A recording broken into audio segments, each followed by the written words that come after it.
승리는 하나님이 주셨다. 신명기 9장 1절에서 29절. 400여 년의 언급에서 노예 생활과 40년의 광야 생활을 해온 이스라엘 백성들에게 있어서 요단을 건너 약속의 땅 가나안으로 진격해 들어가는 것은 크나큰 축복이 아닐 수 없었다. 실로 이스라엘은 광야 40년을 거쳐오는 동안 하나님께 수없이 반역하고 원망했지만 그럼에도 불구하고 하나님은 기어코 그들을 가나안으로 인도해 들이셨던 것이다. 가나안 족속은 크고 튼튼한 성곽을 갖춘 채 외부의 침입에 대비하여 만반의 준비를 갖추고 있었다. 또 그 안에는 장대한 아낙 자손이 살고 있었다. 그러기에 이스라엘의 능력으로는 이들을 도저히 이길 수 없었다. 그렇지만 하나님께서 멸해 주실 것이라고 하신다. 이스라엘이 가나안 모든 족속을 정복하면 자기들의 의나 공로 때문이라고 자만에 빠지지 말라고 하나님은 말씀하신다. 교만은 패망의 선봉이며 거만한 마음은 넘어짐의 앞잡이이다. 그러므로 우리가 무엇을 하든 나의 의가 아니라 모두 하나님의 은혜임을 깨달아야 한다. 애굽에서 출애굽한 후부터 이스라엘은 광야 생활을 할 때 수없이 하나님을 거역하였다.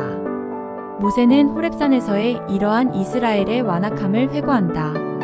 이스라엘은 시내산에서 금송아지를 만들어 그것을 경배함으로 하나님을 경노하였다.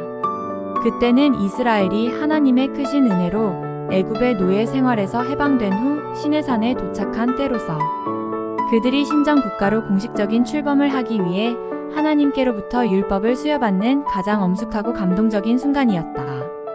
그와 같은 순간에 이스라엘 백성은 하나님께서 가장 싫어하시고 가증스럽게 여기시는 금송아지 우상을 만들어 숭배하는 죄악을 범하고 있었다. 이상과 같이 율법 수여라는 하나님의 큰 은혜와 우상, 숭배라는 백성들의 큰 범죄를 생생히 대비시킨 것은 금송아지 사건 당시 20세 미만이었거나 아직 태어나지 않았던 출애굽 2세대들에게 크나큰 교훈과 경각심을 불러일으켜 주기에 충분하였을 것이다. 모세는 하나님께서 주신 두 돌판을 받아서 내려오다 이스라엘이 송아지 우상을 만들어 섬기는 것을 보고 심히 불하여 돌판을 던져 깨뜨렸다.